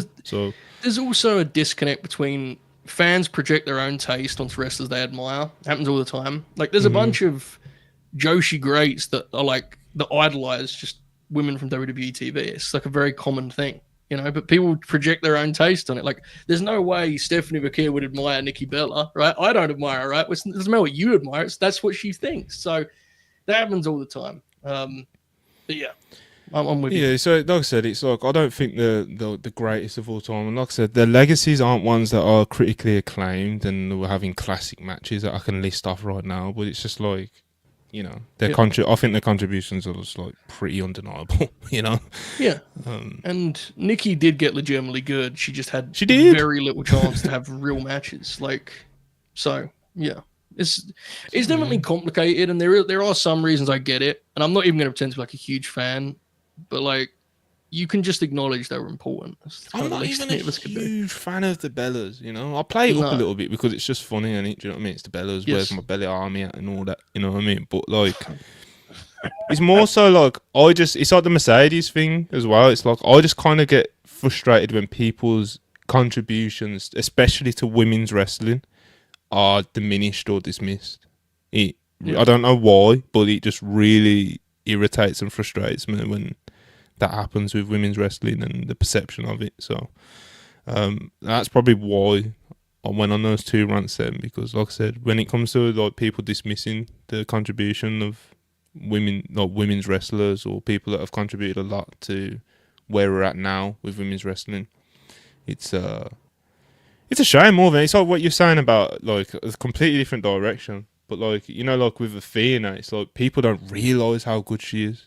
Do you know what I mean? It's like people in the same way, like people don't realise what Mercedes is actually doing now. People don't realise what the contributions of the Bellas were. So it's, I don't know, but it's just people just don't speak. What's the word I'm looking for? Ignorantly about these women, unless like you've actually gone through and fucking, do you know what I mean? That's the thing. You're always better served just saying I'm not a fan of someone rather than trying exactly, bro. Especially with the Mercedes stuff, like when people like try and pretend that she's not good, like that's fucking laughable, bro. Like, come on. You don't have to like anyone. I just think when you start trying to diminish people's, careers beyond that, it's kind of, you're wasting your time at that point. But yeah, I'm with you. Big Rob self-made. I was waiting for you to bring yourself up, bro.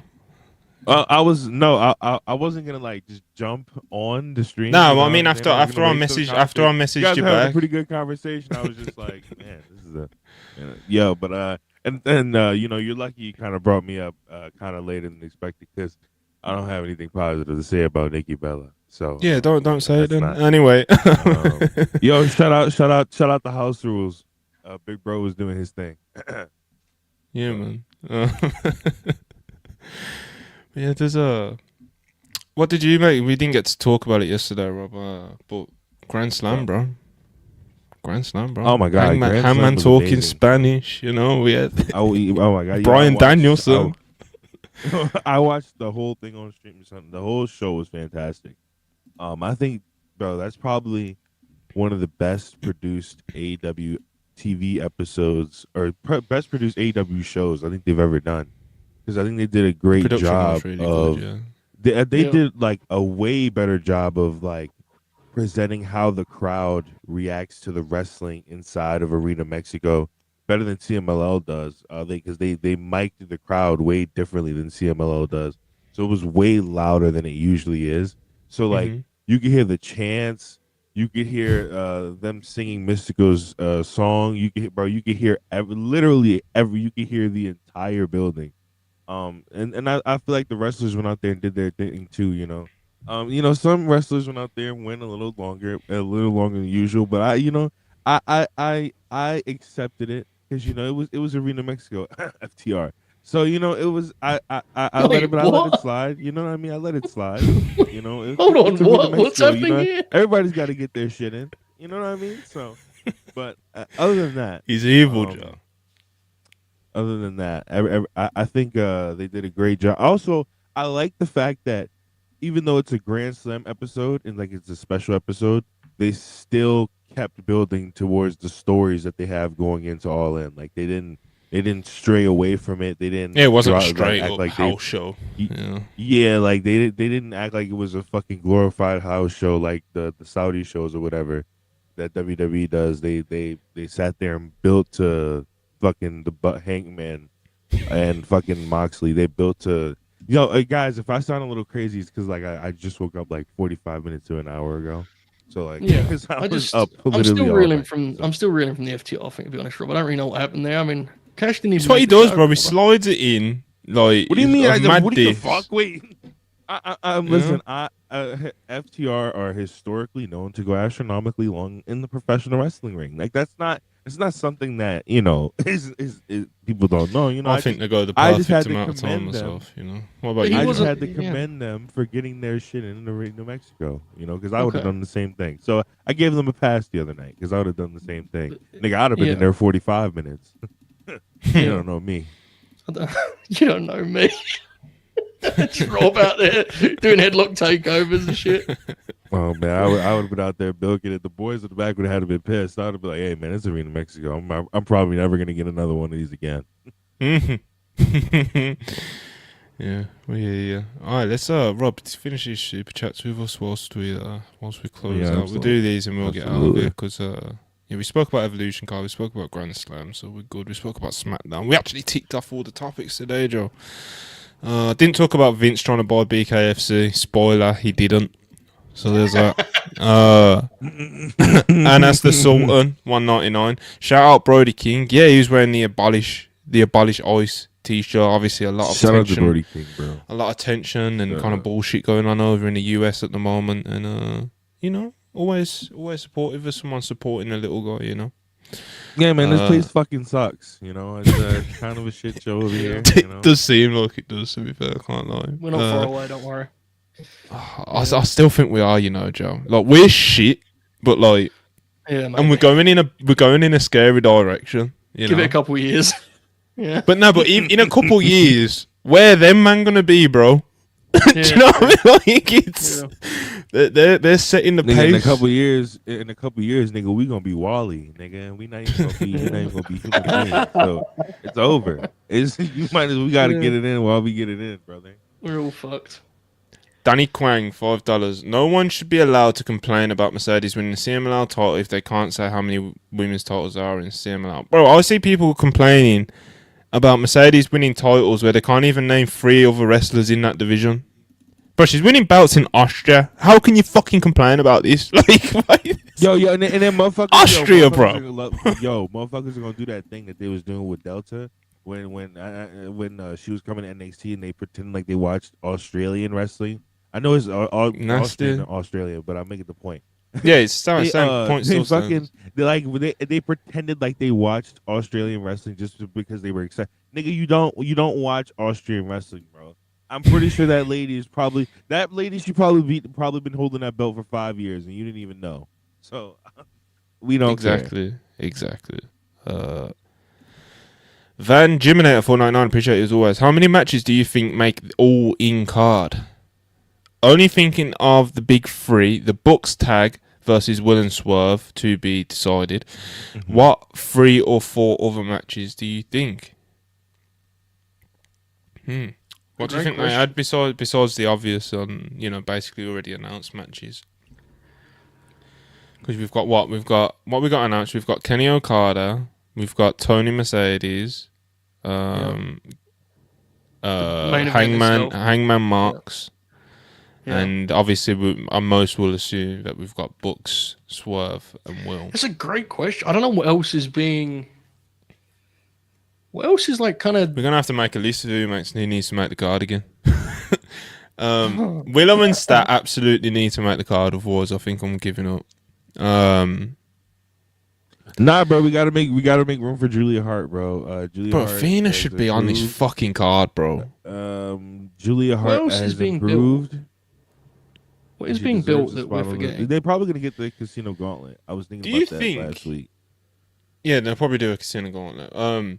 Do you think? Because with these with the reports, it feels like every week there's a report like Juice Robinson's coming back soon. Juice Robinson's close to return. And this week's one was like Juice Robinson says he's close to a return. It's like it's coming straight from them. It's coming from himself now. Do you think they do? Do you think they just bring Juice and Joe back together? And do you think that's something they'll do on All In? That's what I would do. I mean, All In. I don't know because I don't necessarily like to work with the Syndicate. You mean? I don't know. So that you could do Rob's favorite tag team FTR as heels against the Bang Bang Gang, which would be interesting because it'd be like a role reversal. You know, that'd be That interesting. could be really good. I'd still love I mean, them yeah, to do I it mean, on TV I when wouldn't they be- can go 45 minutes. Yeah, TV would probably actually be a better. Honestly, Collision would probably be a better place than the Texas show. To be honest. Yeah. Good old Collision. That's where the first Who's- beauty happened. Who's Fletcher working? Because Cal says Adam Cole. Are they still doing that direction? Yeah, they're still doing that direction. Okay. I feel like Fletcher should do more than that. But, oh well. I would if I just got the book tomorrow. I would do Joe and Hobbs versus Lashley and Shelton. That's a good show as well. Syndicate Oh versus. my That's- god! Speed. Oh my god! Oh my That's god! to me. That's a stadium match. You know, like Joe and Hobbs, Lashley and Shelton. Give them 8 minutes. Give them hell. That'd be me. Amen. Nah, the What about, Outrunners gotta be involved somehow. So what's MJF doing? I mean, he might be working with Mystico. To be honest with you, he might be. I mean, I'm not. But like, it's No, I Texas, think- right? yeah. So like, it's definitely Oh, I think- possible. Yeah. Just- What could it's Will tough and Stat to- be doing, bro? Like, The TV now is so focused on the handful of top angles, which I like, to be clear, but it makes it really hard to figure out what these undercards are going to be, doesn't it? You know, like there's not a lot of stuff that's kind of that's why it's an brewing undercard, to me. though, isn't it? You know what I mean? Yeah, We've I'm kinda, for it. like I'm you for said, it. like I'm for it as well because we've lost the plot, haven't we? Do you know what I Yes, mean? we Like have. with builds and cards and having the most Yeah, fucking like- 8s on cage match, and do you know what I mean? Like that's not how a pay-per-view is built around a main event and an undercard. yeah. Do you know what I mean? Like If it's got that's 4 matches on top. Then yeah, definitely. it's like look at any other sport, boxing, MMA, anything else that does, combat sports. That's how cards are built. But in wrestling, because obviously it's an entertainment thing, it's like, I'm Joe, I've thinking, I'm accidentally thinking. sent you a link that I didn't mean to send you. Oh. It's just a link to a football game, so if you want to watch it. But, I'm alright, thanks. but yeah, Go Birds XTL. What do you think / hope main event each night of SummerSlam? Cody Rhodes defeating John Cena, and Whoa! anybody else defeating John Cena, bro. I can't get this Whoa. belt off this guy, bro. Please. Whoa! Like, Whoa! What? Rob, the I'm hell? sorry, What's man. going I on can't here? do it, What the fam. hell? What's I going on can't here? do it, Rob. Joe will tell you, man. I'm in like He's had real enough, pain. yeah. I'm in real pain about this, bro. Yeah. I can't. I mean, hey, man, I'm in PG era heaven right now, man. I'm living. Oh, my you're God, a this piece of is shit, amazing. man. This is the What a greatest. gross This is the sentence. greatest. This might be the greatest run of all. Any time. When it's all shut said the and done, fuck up, We're gonna man. look back. You know what I'm saying? This is like when people drop an album, they'd be like, "Oh man, this is terrible." But then 6 months later, we look back on it, and we're like, "Man, No, This is a bro. real life no. art That's not what's going on real here. life. This is a real life art that we missed out on, and that we're never gonna get again." So when he's gone, y'all, I don't want to hear it. But like you said, we're not bringing back the jerseys. We're not bringing back the jorts. The next time you gonna see us is in a suit, and we not gonna be in the ring. So you better enjoy it while you got it. Bro, I'm glad somebody that loves Cena as much as you is still can get a kick out of what he's doing at the moment. Like, I've never been a Cena hater, bro, but until 2025, which is hilarious when you think about it. Like, the thing is, right? If he wasn't doing this on a farewell tour level, like if he was doing this on a I'm back full time, and this is how like it was, and he was this bad full time on a full time basis, like he was like, "Yo, I'm full time, I'm back, I'm back for a long time, y'all, I promise." And he was on this shit, I would be like, "Yo, get the fuck, come on, bro, what are we doing? Stop, this is embarrassing." But it's a farewell tour, so I don't really care. Like with Tanahashi, Tanahashi was having like the worst matches of his entire life. I'd be like, "Yo, that's a big bro. He's doing his thing. Y'all wouldn't get it." Hashtag psychology. It's not the matches though, man. It's not like I can forgive him having shit matches. He's fucking 50. Do you know what I mean? But like, it's just anyway. The promos are fire. You just don't anyway. Yo, what he said? He said, "And the next real champion, Logan Paul." Anyway.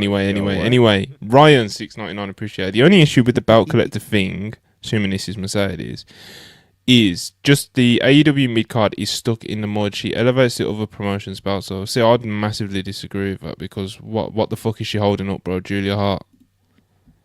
Well, that's the problem. Isn't actually that she has the belt. The problem is that he doesn't put any effort into booking. Exactly. Look, it's not Mercedes' fault that Tony doesn't book the mid card of the women's division well. Like she's not. It's not like we've got a challenger that's been built up, and she's just having to wait for Mercedes. Like that's not what's happened. So, son, it is the booker's job to book niggas around the world champion and what the world champion got going on, so that niggas can care, bro. In my universe, I got like 2 different intercontinental title feuds going on right now. Outside of the intercontinental title, like what are we doing? The perfect example, genuinely, is Mercedes actively like got Chris back in the game with that program, and Chris is obviously great, and she was great in those. What I'm saying is those matches got Chris back into the mix, and then they took her out the mix immediately. So just thought, it was like it's creative. Ultimately, you can't that issue if the TNT title or the TBS title was on someone else, it would still not be getting any focus because clearly there's a lack of motivation to do anything with it. So it shouldn't be reliant on who has the belt. It should be reliant on wanting to use that talent. Willow and Stat should be a bigger part of the show, regardless of who has belts and what they're doing. So. There you go.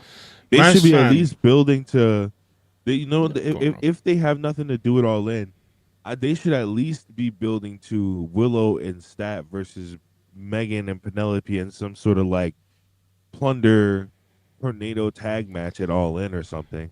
Bro, just have just book Willow Nightingale beating Claudio Castagnoli.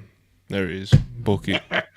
Anyway, Match Fan 84. Castagnoli losing to a black and a woman? Come on, bro. Anyway, we're trying to close the show, fam. Come on. Match Fan 84 199. Props to Soup for working 3 countries in 1 week. Yeah, man. Shout out to Kestra, bro. He gets around, man. And last super chat. Beautiful way to finish. Epic Department 19 199. What did Hazuki say about Kelly, Chuck? Pulled the tweet up right now. Oh my god. She's so fire. She's so fire.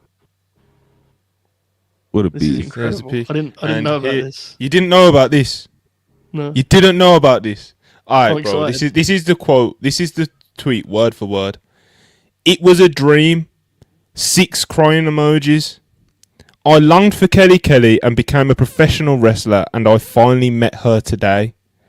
I love you even more when I meet you, and my longing has become stronger. I have a memory that I will never forget. Hashtag Kelly. Hashtag WWE. Well, oh my god, man! Look how many stars the PG era creating, man. People want to talk shit about Nikki Bella, you know. Hey, this is how other women's wrestlers talk about Kelly. You know what I mean? So. It does always pop me when people seem like so surprised and disgusted that people like Stephanie, Io, Hazuki are like, yeah, I love these women. Like, they Yeah, don't bro. care. They don't care that they never had 5-star matches. They were just serving, you know. They were just. With the stance, what they be saying? Hey man, They, this is they, what I they, mean. they, This is what- they were taking it. What? Come on now. Anyway, all right, I gotta wrap this up because I want to watch this Chelsea game that we're 10 minutes into, and it's still Yeah. 0-0 at the moment, so nothing too drastic. Is it Anyway, friendly? Club World Cup, brother, where you been? Oh fuck yeah, my bad. We're in it.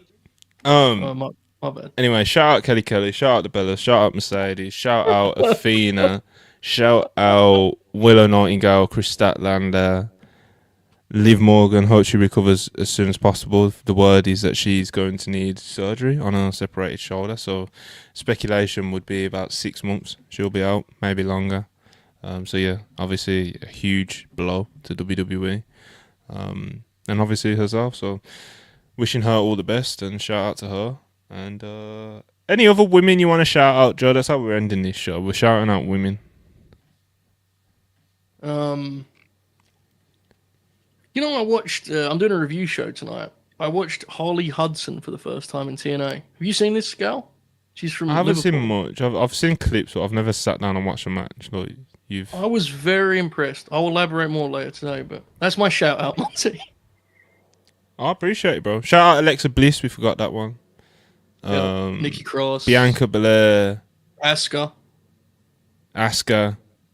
Kyrie, Kyrie, definitely Kyrie.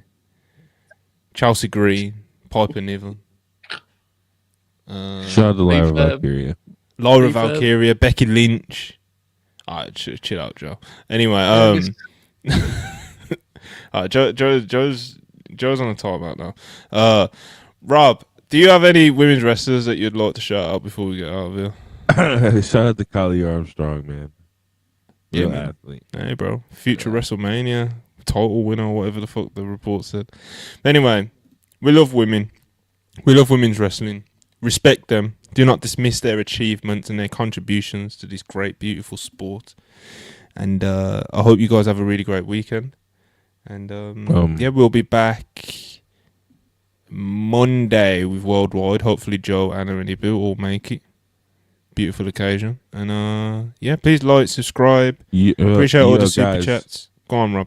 Really, I am going live on Twitch right now because I'm not doing a longer stream today because SmackDown is going to be 3 hours and I don't want to die. So Fair. I'm live on Twitch right now. Let me send my link.